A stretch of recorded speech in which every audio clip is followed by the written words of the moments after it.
Dr. Kale Vorthak carefully brushed away centuries of dust from the strange crystal buried deep in the ruins. His forearms moved slowly as he worked in the dim light that filtered through the broken ceiling above. The dead planet of Kethvara had many secrets, but this discovery felt different.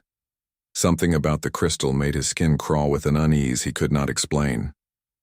"Found something interesting down there," called Commander Yix from the entrance to the underground chamber. Her heavy boots echoed as she climbed down the metal ladder, her compound eyes adjusting to the darkness.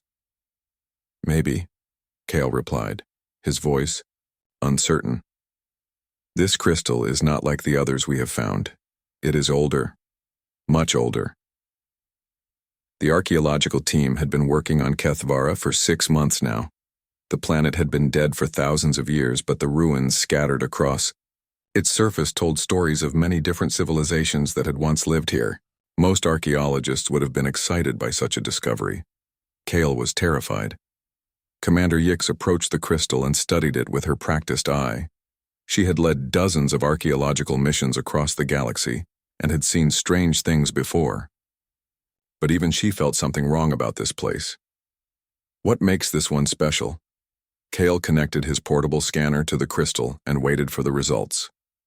The device hummed quietly as it analyzed the ancient data stored inside. When the results appeared on his screen, his hands began to shake. "Commander, this crystal contains written records from 17 different species, all of them extinct now, all of them from different time periods spanning 12,000 years. "That is impossible," Yix said, moving closer to read the scanner results herself. "No single location could have records from so many different civilizations across such a long time period." Kale's scanner finished translating the ancient languages. What he read made his blood turn cold. "They are not historical records, Commander. They are warnings." The words appeared on the screen in perfect galactic standard, translated from languages that had been dead for millennia. Each species had left the same basic message, written in their own words but carrying identical meaning. The first warning came from the Velthari collective, extinct for over 10,000 years. "We thought we were strong. We thought we could crush any species that opposed us. We were wrong. They came from a small blue world, third from their star. They did not surrender when we destroyed their cities. They did not break when we killed their leaders. Instead, they learned. They adapted. They became stronger. Now we are gone, and they remain. Beware the planet they call Earth." The second warning was from the Zithkaran Empire, destroyed 8,000 years ago. "The humans seemed weak when we first met them. Soft bodies, short lives, primitive weapons. We decided to enslave them. It was our greatest mistake. They fought us with tools we had never seen. They turned our own weapons against us. When we tried to break their spirit, they became more determined. When we tried to destroy their world, they scattered to the stars and became impossible to kill. They are not warriors by nature, but they become perfect warriors when they must. Stay away from Earth." Warning after warning filled the screen. The Hektar Dominion, the crystalline hierarchies, the consuming swarms, species that had once ruled vast sections of the galaxy, all gone now, all destroyed after encountering the same small world in the same unremarkable star system. "This cannot be real," Commander Yix whispered, but her voice lacked conviction. She had studied galactic history her entire life. She knew that these civilizations had existed. She knew they had all mysteriously vanished, leaving behind only ruins and legends. Kyle continued reading, his voice growing weaker with each warning. The Ngorth hegemony wrote, "We tried to study them like laboratory specimens. We captured their ships and dissected their technology. We thought we understood them. But humans do not think like other species. Where we see a setback, they see a learning opportunity. Where we see defeat, they see a chance to improve. They absorbed our technology, improved upon it, and used it to destroy us. They do not just survive adversity, they transform it into strength." The final warning came from a species called the Eternal Architects, destroyed only 2,000 years ago. "We tried to reason with them. We offered them a place in our empire as servants. They refused. We tried to frighten them by destroying one of their colony worlds. They mourned their dead, learned from our attack methods, and then systematically dismantled our entire civilization. They did not act from anger or hatred. They simply would not accept defeat. Earth birthed a species that refuses to die. All who challenge them become teachers in the art of survival. We are the latest lesson. We will not be the last.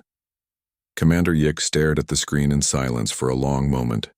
Finally, she activated her communication device and contacted their ship in orbit. This is Commander Yix. Prepare to leave Kethavara immediately. Send an emergency message to the Galactic Council. Priority 1. What should the message say? Came the reply. Yix looked at the ancient warnings one more time, then at the star charts showing the location of a small blue world called Earth. Tell them we have found something they need to see. Tell them it concerns a species that might change everything we think we know about survival. As they prepared to leave the dead world behind, Kale wondered if they were already too late. The warnings were clear, but they were also old. What had the humans been doing for the past 2,000 years since the last warning was written? Was afraid they were about to find out. The diplomatic vessel Harmony's Edge slowly approached the edge of the Sol system, its crew preparing for what they believed would be a routine first contact mission. Ambassador Kethvel studied the preliminary scan results from his command chair, his tentacles moving across the control surfaces with practiced ease. The third planet shows signs of advanced civilization, reported his science officer, a tall crystalline being named Zixara. They have achieved basic space travel and have several orbital installations. Kethvel nodded, making notes on his data pad. Population size? Approximately 8 billion individuals on the primary world, with smaller populations on orbital stations and one natural satellite. The ambassador had conducted first contact protocols with dozens of species throughout his career. Most followed predictable patterns. Young civilizations were usually either fearful or curious when meeting aliens for the first time. They rarely had the technology to pose any real threat to a modern diplomatic vessel. "Sir," called Navigation Officer Velthorn from his station, "I am detecting some unusual readings from their orbital installations." "What kind of unusual?" Velthorn's compound eyes flickered with confusion. "Their civilian structures are showing energy signatures consistent with military fortifications, and their exploration vessels appear to be heavily armed." Kethvel considered. This information. Paranoid species, perhaps. Some cultures develop defensive attitudes when they first achieve space travel. The ship's communication system suddenly activated. A message was coming from the human homeworld, transmitted in perfect Galactic Standard language. This surprised the crew, as most primitive species required several days to establish basic communication protocols. The face that appeared on their main screen was unremarkable by galactic standards. The human was bipedal with soft pink skin and small eyes, but those eyes seemed to take in everything, studying the alien crew with obvious intelligence. "Greetings," the human said with what their translation system identified as a friendly expression. "I am Admiral Kim Day of the Earth. Defense Force, we have been monitoring your approach and welcome you to our system." Ambassador Kethvel blinked in surprise. "You have been monitoring us?" "Of course," Admiral Kim replied calmly. "We detected your hyperspace signature when you entered our outer sensor range 6 days ago. We have been tracking your vessel and analyzing your technology since then. This was highly unusual. Most species barely had the capability to detect ships traveling at normal space speeds, let alone hyperspace signatures." Kethvel made a mental note to include this information in his report. "We come in peace," the ambassador said following standard protocol. "The Galactic Council seeks to establish diplomatic relations with your species." Admiral Kim's expression did not change, but something shifted in his eyes. "We appreciate that. We have prepared docking facilities at Luna Station for your vessel. Our cultural exchange team is ready to begin formal introductions." As the Harmony's Edge moved toward the human orbital station, the crew began to notice more unusual details. The station itself was massive, larger than most military installations they had encountered. Its design was efficient but seemed to prioritize defensive capabilities over aesthetic appeal. "Sir," Velthorn reported quietly. Their docking bay is equipped with weapon systems that could destroy our ship in seconds. Surely that is just standard security protocol, Kethvel replied. But he was beginning to feel uneasy. When they docked, at Luna Station, the humans greeted them with warmth and curiosity. The station's commander, a woman named Captain Lee Su, gave them a tour of the facilities. Everything seemed normal on the surface, but the alien crew noticed small details that troubled them. The station's corridors were wide enough for large groups to move quickly. Emergency shelters were located every few meters. The civilian areas had blast doors that could seal sections of the station in case of attack. Even the recreational areas seemed designed to serve as defensive positions if necessary. Your station is very well constructed, Kethvel commented diplomatically. Captain Lee smiled. Thank you. We have learned that it is better to prepare for problems before they happen. During their cultural exchange meetings, the humans shared information about their art, science, and philosophy. They seemed genuinely interested in learning about other species and joining the galactic community. But they also asked very specific questions about military technology, defensive strategies, and the combat capabilities of various council species. We are always interested in learning new things, explained Dr. Park Hyun, the human cultural liaison. Knowledge is power, and power is survival. On the second day of their visit, Kethvel asked about the humans' exploration vessels. Several were docked at the station, and they all carried enough weapons to destroy small planets. Those are not exploration ships, Admiral Kim explained matter-of-factly. Those are colony ships. We have found that when you travel to new places, you must be prepared for anything you might find there. But surely exploration should be peaceful, Kethvel suggested. Admiral Kim's expression became serious. Ambassador, we have learned something important in our short history. Peace is not something you can assume. Peace is something you must be strong enough to maintain. As the diplomatic mission continued, Kethvel began to understand why the ancient warnings had been so specific about this species. The humans were not aggressive, but they were something potentially more dangerous. They were prepared. Every aspect of their civilization seemed designed around the assumption that conflict was inevitable and survival required constant vigilance. They had turned preparation for war into an art form, while simultaneously pursuing peace as their ultimate goal. When the Harmony's Edge finally departed from human space, Kethvel sent his report to the Galactic Council. His conclusion was simple, but troubling. Humanity was not like other species. They were something new, something that might change the balance of power in the galaxy forever. The ancient warnings had been right to name Earth as a world to watch carefully. Cultural analyst Mordena had been living on Luna Station for 3 months, and what she discovered in the human databases made her wish she had never volunteered for this assignment. She found Ambassador Kethvel in the observation deck, watching human children play in the station's recreation area. Sir, we need to talk, she said, her bioluminescent patches flickering with distress. I have been studying their history, and I think I understand the ancient warnings now. Kethvel turned away from the viewport where human youngsters were engaged in what they called laser tag. Even their children's games involved tactical thinking and simulated combat. What have you discovered? Mordena activated her portable display and projected data into the air between them. Look at this timeline of human development. Their planet has tried to kill them dozens of times throughout their history. The holographic display showed a blue world being bombarded by asteroids, frozen by ice ages, and burned by volcanic eruptions. Any one of these events should have wiped out all life on the planet. Instead, the human population had survived each catastrophe and grown stronger.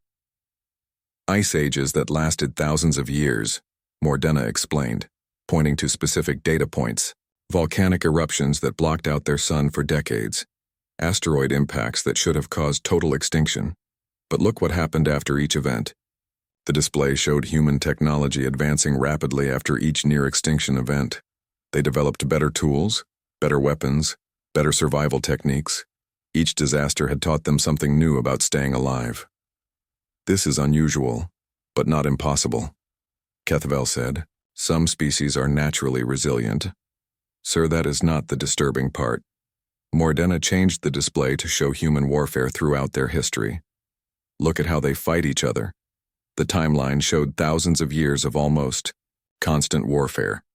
Humans had fought with sticks and stones, then bronze weapons, then iron, then explosives, then chemical weapons, then nuclear bombs. Each war had been more destructive than the last, but had also driven rapid technological advancement. They weaponized everything, Mordena continued. When they discovered how to split atoms, most species would use that knowledge for peaceful energy. Humans built bombs first, then power plants. When they learned about chemicals, they created poison gas, then used the same knowledge to make medicines. Keithwell studied the data with growing concern. They seem to learn from conflict. Not just learn from it, sir. They thrive on it. Look at their response to diseases. The display showed how humans had dealt with plagues throughout their history. Instead of simply trying to avoid sick people, they had deliberately exposed themselves to diseases in controlled ways to build immunity. They had turned their enemies' biological weapons into their own protection. They call it vaccination, Mordena explained. They deliberately make themselves sick with weak versions of diseases so they can survive the strong versions. What kind of species thinks like that? A human voice interrupted their conversation. The kind that refuses to die.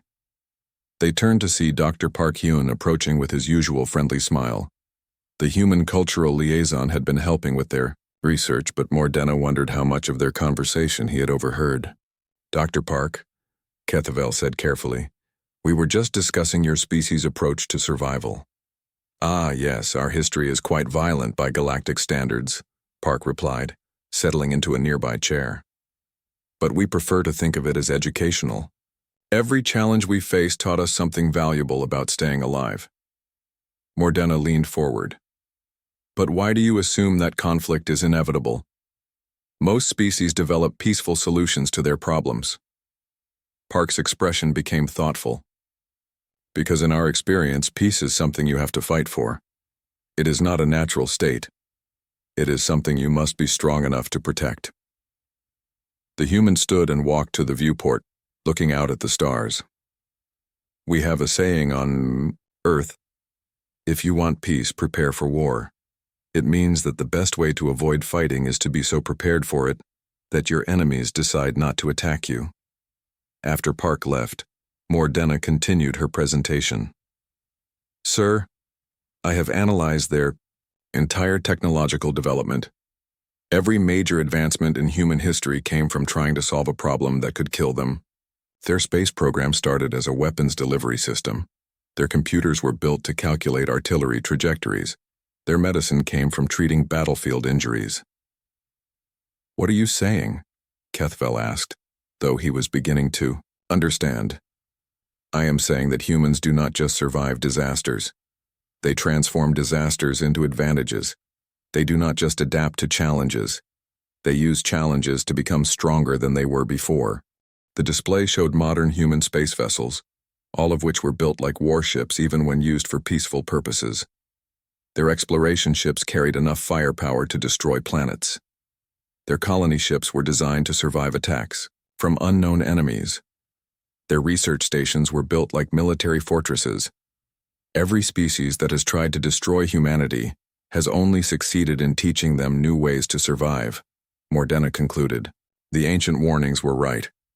Earth produced a species that cannot be killed because they learn from everything that tries to kill them. Kethvel stared at the data for a long moment. Send this analysis to the Galactic Council immediately, and recommend that we establish very friendly relations with humanity. Why friendly relations, sir? Because, Kethvel replied grimly, I would rather have them as allies than enemies, and based on their history, those appear to be the only two options. As they prepared their report, neither alien noticed the small recording device that Dr. Park had left behind, or the fact that their entire conversation was being transmitted to Earth Defense Command. Humans had learned long ago that knowledge was the most powerful weapon of all. The Zephyrian warfleet dropped out of hyperspace like a swarm of angry insects, their bioorganic ships pulsing with deadly energy.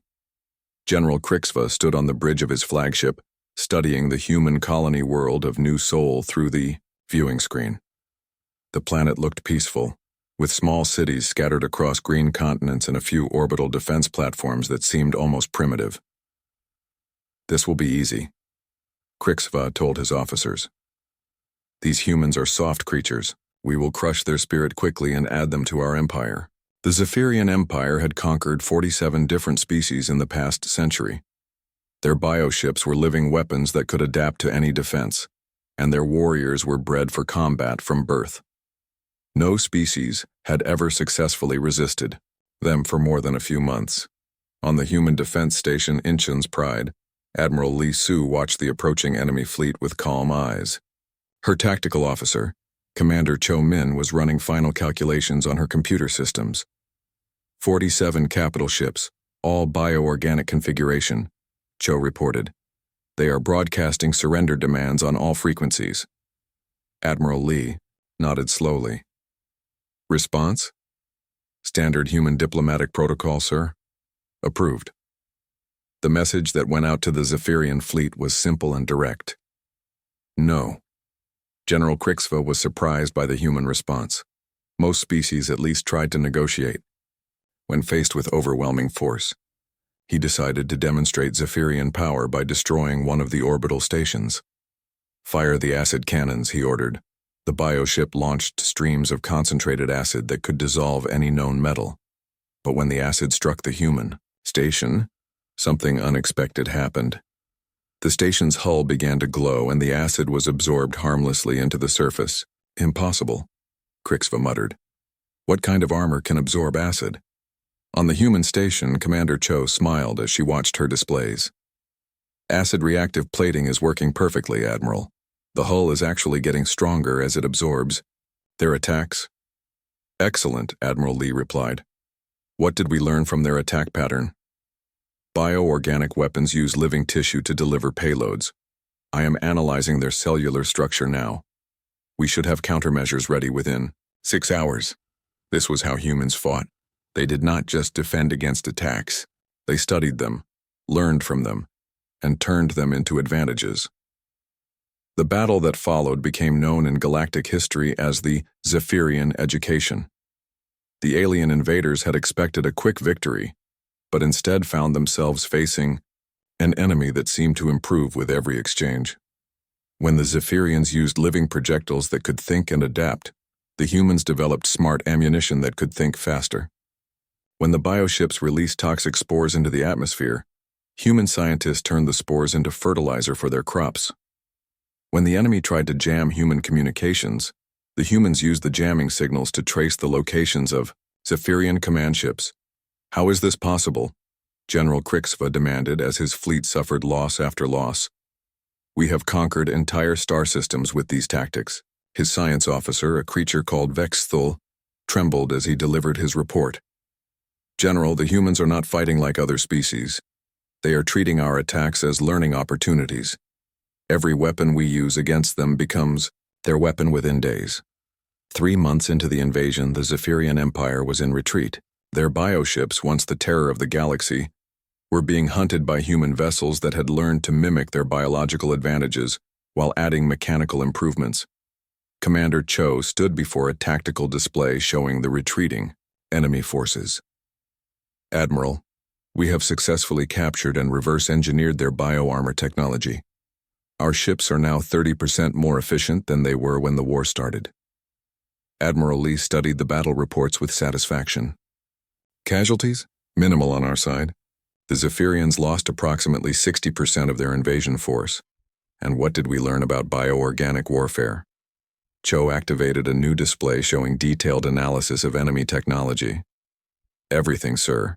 We now understand how to create living weapons, how to defend against them, and how to improve upon their basic design. If we ever face bioorganic enemies again, we will be ready. Council observer Tethram watched the battle from her diplomatic vessel, recording everything for the Galactic Council. She had witnessed the fall of the mighty Zephyrian Empire, a military force that had seemed unstoppable just months before. Impossible, she whispered to her aide. The Zephyrians conquered the hegemony, crushed the Crystal Collective, absorbed the hive minds. Her aide, A gaseous entity named Fluxara shimmered with unease. Observer, the humans did not just defeat the Zephyrians. They absorbed their technology, improved upon it, and used it to destroy them completely. As the last Zephyrian ships limped away from human space, Tethram intercepted a human military transmission. Admiral Lee was speaking to her officers about the successful defense. Excellent work, everyone. We learned quite a bit from this encounter. Forward all tactical data to Earth Defense Command. Update our training programs with these new techniques. Next time we face bioorganic weapons, we will be even better prepared. Next time. The humans were already preparing for future conflicts, treating their victory not as an end but as education for the next challenge. The observer realized with growing horror that the ancient warnings had been absolutely correct. Humanity was not just another species that could be conquered or destroyed. They were something far more dangerous, a species that became stronger every time someone tried to kill them. The Zephyrian Empire had lasted for over 1,000 years, but it had made one fatal mistake. It had tried to teach humans about warfare, and humans were very good students. The Great Assembly of the Galactic Council was packed with representatives from thousands of species across the galaxy. The massive chamber buzzed with nervous energy, as beings of every shape and size debated the most important question in galactic history: what to do about humanity. Council Prime Zenthara, an ancient entity made of crystallized thought, called for order. Her voice echoed through the chamber, translated into 1,000 different languages simultaneously. We have observed the human species for 3 standard years. The evidence is now complete. Dr. Vorthak, now promoted to chief xenoarchaeologist, stood at the center of the assembly.